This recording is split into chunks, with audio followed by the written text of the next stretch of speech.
Good morning students. Today I will start a new topic, classification of a contract, which is most important topic of business law, which we can say that types of a contract. So there are three types of contracts under which various contracts are formed. First is validity or enforceability, second is formation, third is performance.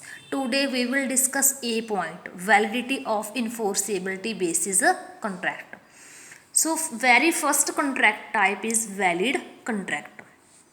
An contract enforceable at law is a valid contract.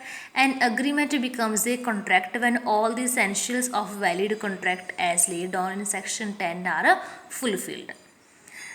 Means ਕੀ ਹੈ valid contract ਆਪਾਂ ਕਿਸ contract ਨੂੰ ਕਹਿ ਸਕਦੇ ਹਾਂ ਜੋ contract ਆਪਣਾ ਕੀ ਹੈ ਆਪਾਂ ਪ੍ਰੀਵੀਅਸ ਲੈਕਚਰਸ ਦੇ ਵਿੱਚ ਇਸੈਂਸ਼ੀਅਲ ਐਲੀਮੈਂਟਸ ਪੜ੍ਹ ਚੁੱਕੇ ਹਾਂ ਇੱਕ ਕੰਟਰੈਕਟ ਦੇ ਇਸੈਂਸ਼ੀਅਲ ਐਲੀਮੈਂਟਸ ਕਿਹੜੇ ਵੀ ਪਰਸਨ ਕੀ ਨਹੀਂ ਹੋਣਾ ਚਾਹੀਦਾ ਮਾਈਨਰ ਨਹੀਂ ਹੋਣਾ ਚਾਹੀਦਾ ਅਨਸਾਊਂਡ ਮਾਈਂਡ ਦਾ ਨਹੀਂ ਹੋਣਾ ਚਾਹੀਦਾ ਕੰਪੀਟੈਂਟ ਹੋਣਾ ਚਾਹੀਦਾ ਕੋਈ ਕਵਰਜ਼ਨ ਅਨਇਨਫਲੂਐਂਸ ਮਿਸਟੇਕ ਫਰੋਡ ਐਰਰ ਇਹ ਚੀਜ਼ਾਂ ਤੋਂ ਦੂਰ ਹੋਣਾ ਚਾਹੀਦਾ ਤਾਂ ਉਹ ਕੰਟਰੈਕਟ ਆਪਣਾ ਕੀ ਹੈ ਵੈਲਿਡ ਹੈ ਜੇ ਆਪਾਂ ਕੀ ਕਰ ਰਹੇ ਹਾਂ ਕਿਸੇ ਨਾਲ ਕਵਰਜ਼ਨ ਕਰ ਰਹੇ ਹਾਂ ਜਾਂ ਕਿਸੇ ਮਾਈਂਡ ਦੇ ਨਾਲ ਕੰਟਰੈਕਟ ਕਰ ਰਹੇ ਹਾਂ ਤਾਂ ਆਪਣਾ ਕੰਟਰੈਕਟ ਕੀ ਹੈ ਉਹ ਵੈਲਿਡ ਕੰਟਰੈਕਟ ਨਹੀਂ ਤਾਂ ਜੇ ਆਪਾਂ ਗੱਲ ਕਰੀਏ ਵੈਲਿਡ ਕੰਟਰੈਕਟ ਦੀ ਤਾਂ ਵੈਲਿਡ ਕੰਟਰੈਕਟ ਉਹੀ ਕੰਟਰੈਕਟ ਨੂੰ ਕਹਿ ਸਕਦੇ ਆਪਾਂ ਜਿਸ ਦੇ ਵਿੱਚ ਕਿਨੇ ਆਪਣੇ ਸੈਕਸ਼ਨ 10 ਦੇ ਵਿੱਚ ਇਸੈਂਸ਼ੀਅਲ ਐਲੀਮੈਂਟਸ ਕੀਤੇ ਨੇ ਉਹ ਸਾਰੀਆਂ ਕੰਡੀਸ਼ਨਸ ਫੁੱਲਫਿਲ ਕਰ ਰਿਹਾ ਜਿਹੜਾ ਕੰਟਰੈਕਟ ਆਪਾਂ ਉਹ ਕਿਹੜਾ ਕੰਟਰੈਕਟ ਕਹਿ ਸਕਦੇ ਹਾਂ ਵੈਲਿਡ ਕੰਟਰੈਕਟ ਕਹਿ ਸਕਦੇ ਹਾਂ Example, A offers to sell his house for ₹5 lakh to B.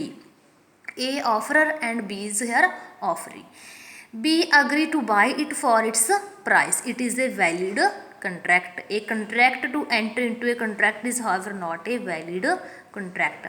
Agreements falling short of legal requirements of section 10 are invalid contract. Means ਕੀ ਹੈ ਸੈਕਸ਼ਨ 10 ਦੇ ਵਿੱਚ ਆਪਾਂ ਕੀ ਪੜ੍ਹੀਆਂ ਨੇ ਇੱਕ ਐਲੀਮੈਂਟਸ ਪੜ੍ਹੇ ਨੇ ਇੱਕ ਵੈਲਿਡ ਕੰਟਰੈਕਟ ਨੂੰ ਫਾਰਮ ਕਰਨ ਦੇ ਤਾਂ ਜੇ ਇਸੈਂਸ਼ੀਅਲ ਐਲੀਮੈਂਟਸ ਫੁੱਲਫਿਲ ਹੋ ਰਹੇ ਨੇ ਅੰਡਰ ਸੈਕਸ਼ਨ 10 ਤਾਂ ਆਪਾਂ ਕੀ ਕਹਿ ਸਕਦੇ ਵੀ ਆਪਣਾ ਕੰਟਰੈਕਟ ਕੀ ਹੈ ਵੈਲਿਡ ਕੰਟਰੈਕਟ ਹੈ ਜੇ ਆਪਾਂ ਇੱਕ ਗੱਲ ਕਰੀਏ ਐਗਜ਼ਾਮਪਲ ਦੇ ਥਰੂ ਸਮਝਣ ਦੀ ਤਾਂ ਦੇਖੋ ਏ ਨੇ ਕੀ ਕੀਤੀ ਆਫਰ ਦਿੱਤੀ ਬੀ ਨੂੰ ਕੋਈ ਸੇਲ ਕਰਨ ਦੀ ਬੀ ਨੇ ਅਸੈਪਟ ਕੀਤੀ ਅਤੇ ਉਹਨੂੰ return means consideration here means cash ਵੀ ਪੇ ਕੀਤਾ ਤਾਂ ਕੰਟਰੈਕਟ ਕੀ ਦੋਨੋਂ ਪਾਰਟੀਜ਼ ਦੇ ਵਿੱਚ ਇੱਕ ਵੈਲਿਡ ਕੰਟਰੈਕਟ ਹੈ no coercion, no misunderstanding, no fraud, no unsound mind. It is free from all these problems, so it can be considered as a valid contract.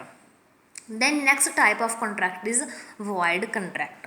An agreement which was legally enforceable when entered into but which has become void due to supervening impossibility of performance. Means ਕੀ ਹੈ ਆਪਾਂ ਜੇ ਆਪਾਂ simple words ਦੇ ਵਿੱਚ meaning ਸਮਝੀਏ ਤਾਂ ਦੇਖੋ ਵੈਲਿਡ ਕੰਟਰੈਕਟ ਦਾ ਮੀਨਿੰਗ ਆਪਾਂ ਨੂੰ ਸਮਝ ਆ ਚੁੱਕਿਆ ਵੀ ਜਿਹੜਾ ਆਪਣਾ ਕੰਟਰੈਕਟ ਕੀ ਹੈ ਮੋਸਟ ਇੰਪੋਰਟੈਂਟ ਐਲੀਮੈਂਟਸ ਜਿਹੜਾ ਆਪਾਂ ਇੱਕ ਕੰਟਰੈਕਟ ਦੇ ਵਿੱਚ ਕਰ ਚੁੱਕੇ ਹਾਂ ਉਹ ਸਾਰੀਆਂ ਕੰਡੀਸ਼ਨਸ ਫੁੱਲਫਿਲ ਕਰ ਰਹੇ ਹਾਂ ਆਪਾਂ ਫਿਰ ਕੰਟਰੈਕਟ ਦੇ ਵਿੱਚ ਐਂਟਰ ਹੋ ਰਹੇ ਹਾਂ ਮੀਨਸ ਆਪਾਂ ਕੋਈ ਫਰੋਡ ਨਹੀਂ ਕਰ ਰਹੇ ਕਿਸੇ ਨਾਲ ਕੋਈ ਆਪਣੀ ਮਿਸ ਰਿਪਰੈਜ਼ੈਂਟੇਸ਼ਨ ਨਹੀਂ ਜਿਹਦੇ ਨਾਲ ਕਰ ਰਹੇ ਹਾਂ ਉਹ ਕੋਈ ਅਨਸਾਊਂਡ ਮਾਈਂਡ ਦਾ ਨਹੀਂ ਕੋਈ ਡਿਸਕੁਆਲੀਫਾਈਡ ਲਾਅ ਦੇ ਦੁਆਰਾ ਤਾਂ ਆਪਣਾ ਇੱਕ ਕੀ ਇੱਕ ਵੈਲਿਡ ਕੰਟਰੈਕਟ ਹੈ ਗੁੱਡ ਕੰਟਰੈਕਟ ਹੈ ਦੈਨ ਸੈਕਿੰਡ ਟਾਈਪ ਆਪਣੀ ਵੋਇਡ ਕੰਟਰੈਕਟ ਵੋਇਡ ਕੰਟਰੈਕਟ ਦੇ ਵਿੱਚ ਕੀ ਹੈ ਵੀ ਵੋਇਡ ਕੰਟਰੈਕਟ ਆਪਾਂ ਉਸ ਕੰਟਰੈਕਟ ਨੂੰ ਕਹਿ ਸਕਦੇ ਹਾਂ ਜਦੋਂ ਆਪਾਂ ਕੰਟਰੈਕਟ ਦੇ ਵਿੱਚ ਐਂਟਰ ਹੋਏ ਸੀ ਉਸ ਟਾਈਮ ਉਹ ਵੈਲਿਡ ਸੀ but after some time the contract becomes void due to supervening or impossibility of performance here means that ਵੀ ਜਦੋਂ ਆਪਾਂ ਕੰਟਰੈਕਟ ਦੇ ਵਿੱਚ ਐਂਟਰ ਹੋਏ ਸੀ ਉਸ ਟਾਈਮ ਆਪਣਾ ਕੰਟਰੈਕਟ ਵੈਲਿਡ ਸੀ ਬਟ ਕੁਝ ਕੰਡੀਸ਼ਨਸ ਕਰਕੇ ਕੁਝ ਸਰਕਮਸਟਾਂਸਿਸ ਕਰਕੇ ਆਪਣਾ ਕੰਟਰੈਕਟ ਹੁਣ ਕੀ ਹੋ ਚੁੱਕਿਆ ਹੈ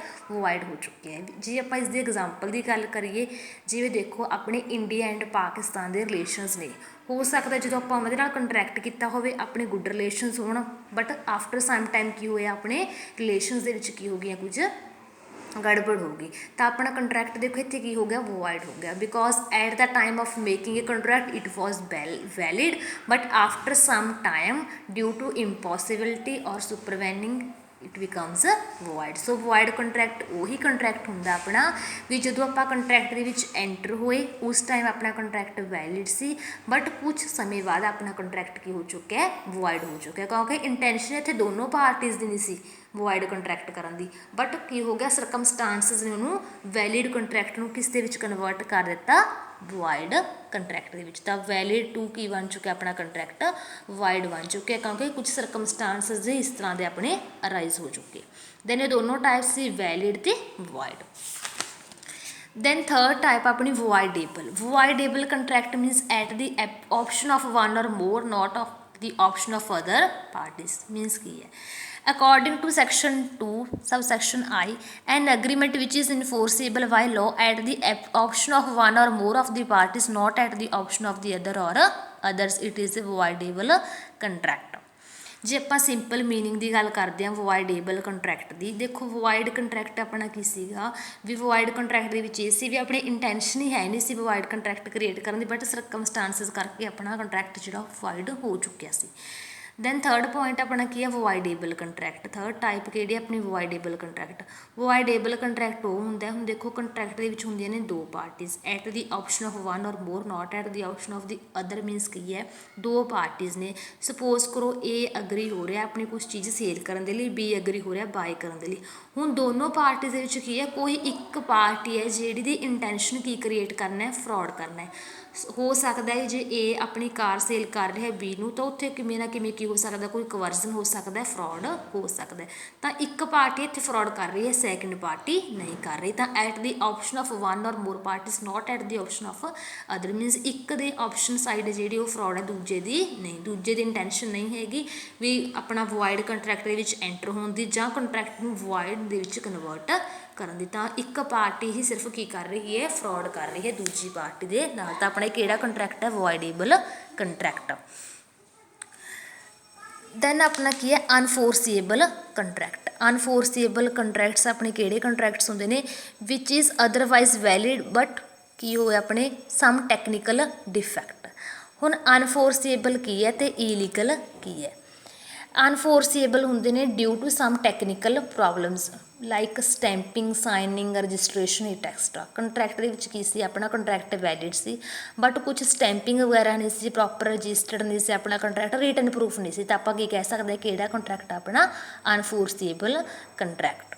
illegal agreement which is prohibited by law. Means ਕੀ ਹੈ, which is against to public policies or which is against the interest of public. All these agreements or contracts can be considered as an illegal agreements. So a contract which is either prohibited by law or otherwise against the policy of law, it is an illegal agreement. ਸੋ ਉਹ contract ਆਪਣਾ ਕੀ ਹੈ, ਜਿਹੜਾ ਕਿਵੇਂ ਨਾ ਕਿਵੇਂ ਆਪਣਾ public policy ਦੇ against ਜਾ ਰਿਹਾ ਹੈ, ਜਿਸ ਨੂੰ ਲਾਅ ਦੁਆਰਾ ਪ੍ਰੋਹਿਬਿਟ ਕੀਤਾ ਗਿਆ, ਆਪਾਂ ਉਹਨੂੰ ਕੀ ਕਹਿ ਸਕਦੇ ਹਾਂ, ਇਲੀਗਲ ਕੰਟਰੈਕਟ ਕਹਿ ਸਕਦੇ ਹਾਂ। ਜਿਹੜੇ ਕੰਟਰੈਕਟ ਦੇ ਵਿੱਚ ਕੁਝ ਟੈਕਨੀਕਲ ਪ੍ਰੋਬਲਮਸ ਨੇ, ਜਿਵੇਂ ਪ੍ਰੋਪਰ ਸਟੈਂਪਿੰਗ ਵਗੈਰਾ ਨਹੀਂ, ਰਜਿਸਟ੍ਰੇਸ਼ਨ ਵਗੈਰਾ ਨਹੀਂ, ਤਾਂ ਉਸ ਨੂੰ ਆਪਾਂ ਕੀ ਕਹਿ ਸਕਦੇ ਹਾਂ, ਅਨਫੋਰਸੀਏਬਲ ਕੰਟਰੈਕਟ ਕਹਿ ਸਕਦੇ ਹਾਂ। Agreement with minor is void but not illegal. ਆਪਾਂ ਮਾਈਨਰ ਦੇ ਨਾਲ ਕੰਟਰੈਕਟ ਕਰ ਚੁੱਕੇ ਨਾ ਵੀ ਉਹ ਕੀ ਹੁੰਦਾ, ਆਪਣਾ ਮਾਈਨਰ ਦੇ ਨਾਲ ਕੰਟਰੈਕਟ ਕੀ ਹੁੰਦਾ, ਵੋਇਡ ਹੀ ਹੁੰਦਾ। ਤਾਂ ਉਹ ਕੀ ਹੈ, ਆਪਣਾ ਵੋਇਡ ਹੈ, ਇਲੀਗਲ ਨਹੀਂ ਹੈ। ਤਾਂ ਆਪਣੀ ਇੱਕ ਟਾਈਪ ਰਹਿ ਗਈ ਇਸ ਦੇ ਵਿੱਚ, ਵੋਇਡ ਅਗਰੀਮੈਂਟ। ਵੋਇਡ ਅਗਰੀਮੈਂਟ ਕੀ ਹੁੰਦਾ, ਆਪਾਂ ਦੇਖੋ ਵੋਇਡ ਕੰਟਰੈਕਟ ਪੜ੍ਹ ਚੁੱਕੇ ਹਾਂ, ਹੁਣ ਆਪਾਂ ਗੱਲ ਕਰ ਰਹੇ ਹਾਂ void agreement. Void agreement means void ab initio, means from beginning, at very beginning. Means ਕੀ ਹੈ, ਆਪਣਾ ਕੰਟਰੈਕਟ ਸ਼ੁਰੂ ਤੋਂ ਹੀ ਕੀ ਹੈ, ਵੋਇਡ ਹੈ। ਲਾਈਕ ਮਾਈਨਰ ਦੇ ਨਾਲ, ਜੇ ਆਪਾਂ ਮਾਈਨਰ ਦੇ ਨਾਲ ਕੰਟਰੈਕਟ ਕਰ ਰਹੇ ਹਾਂ ਤਾਂ ਆਪਾਂ ਨੂੰ ਪਤਾ ਉਹ ਸ਼ੁਰੂ ਤੋਂ ਹੀ ਕੀ ਹੈ, ਇੱਕ ਵੋਇਡ ਕੰਟਰੈਕਟ ਹੈ। ਤਾਂ ਆਪਾਂ ਇਹਨੂੰ ਕੀ ਕਹਿ ਸਕਦੇ ਹਾਂ, ਇੱਕ ਵੋਇਡ ਅਗਰੀਮੈਂਟ ਕਹਿ ਸਕਦੇ ਹਾਂ। ਤਾਂ ਇਹ ਸਾਰੀਆਂ ਕਿਸੇ ਇੰਪੋਰਟੈਂਟ ਟਾਈਪਸ ਸੀ ਕੰਟਰੈਕਟਸ ਦੀਆਂ। ਕਿਸੇ ਨੂੰ ਵੀ ਕੋਈ ਡਾਊਟ ਹੈ ਤਾਂ ਕਦੋਂ ਵੀ ਪੁੱਛ ਸਕਦੇ ਹੋ। ਥੈਂਕਸ।